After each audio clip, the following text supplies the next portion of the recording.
தமிழ்நாட்டில் திமுக கூட்டணி, அதிமுக கூட்டணி, பாஜக கூட்டணி, நாம் தமிழர் கட்சி இடையே 4 முனை போட்டி நிலவுகிறது. இந்நிலையில் பல்வேறு அமைப்புகள், செய்தி நிறுவனங்கள் லோக்சபா தேர்தல் தொடர்பாக கருத்து கணிப்புகளை நடத்தி முடிவுகளை வெளியிட்டு வருகின்றன. அந்த வகையில் மக்கள் ஆய்வு அமைப்பின் இயக்குனர் ராஜநாயகம் நடத்திய கருத்து கணிப்பு முடிவுகள் வெளியிடப்பட்டுள்ளது.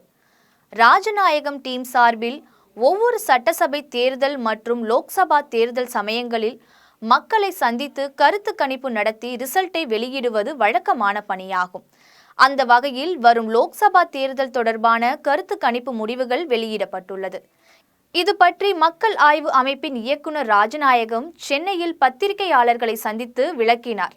இந்த கருத்து கணிப்பு கடந்த மார்ச் மாதம் 25ஆம் தேதி முதல் கடந்த 1ஆம் தேதி வரை தமிழ்நாட்டில் உள்ள 4485 வாக்காளர்களிடம் நேரடி சந்திப்பு மூலம் பெறப்பட்டிருக்கிறது. அந்த வகையில் வரும் லோக்சபா தேர்தலில் தமிழ்நாட்டில் உள்ள 39 தொகுதிகளில் 37 இடங்களில் திமுக மற்றும் அதன் கூட்டணி கட்சிகள் தான் கைப்பற்றும் என தெரிவிக்கப்பட்டுள்ளது. கடந்த 2019 லோக்சபா தேர்தலில் திமுக கூட்டணி தேனி தவிர தமிழகத்தில் 38 தொகுதிகளில் வென்றிருக்கிறது. கடந்த முறை தேனி தொகுதியில் பன்னீர்செல்வத்தின் மகன் பி. ரவீந்திரநாத் வென்றார். தற்போது கட்சியில் இருந்து நீக்கப்பட்டுள்ளார். பன்னீர்செல்வமும் வெளியேற்றப்பட்டுள்ள நிலையிலும் கூட மீண்டும் அதிமுக இந்த தேர்தலில் ஒரு இடத்தில் வெல்லும் என தெரிவிக்கப்பட்டுள்ளது. அதேபோல் கடந்த 2019 தேர்தலில் பாஜக வேட்பாளர்கள் ஒரு இடத்தில் கூட வெல்லவில்லை.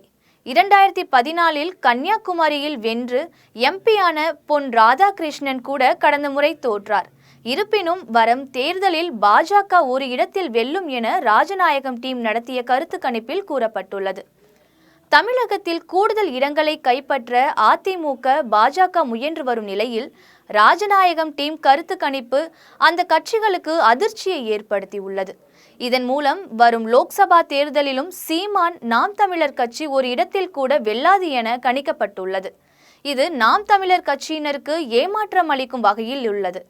மேலும் லோக்சபா தேர்தல் தொடர்பாக பிரச்சாரத்தின் அடிப்படையில் பார்த்தால் திமுக கூட்டணிக்கு 41.3% பேரும், அதிமுக கூட்டணிக்கு 24.2% பேரும், பாஜக கூட்டணிக்கு 17.1% பேரும், நாம் தமிழர் கட்சிக்கு 12.8% பேரும், பிற கட்சிகளுக்கு 2.4% பேரும், நோட்டாவிற்கு 2.2% பேரும் ஆதரவு தெரிவித்துள்ளனர் என ராஜநாயகம் டீம் தெரிவித்துள்ளது.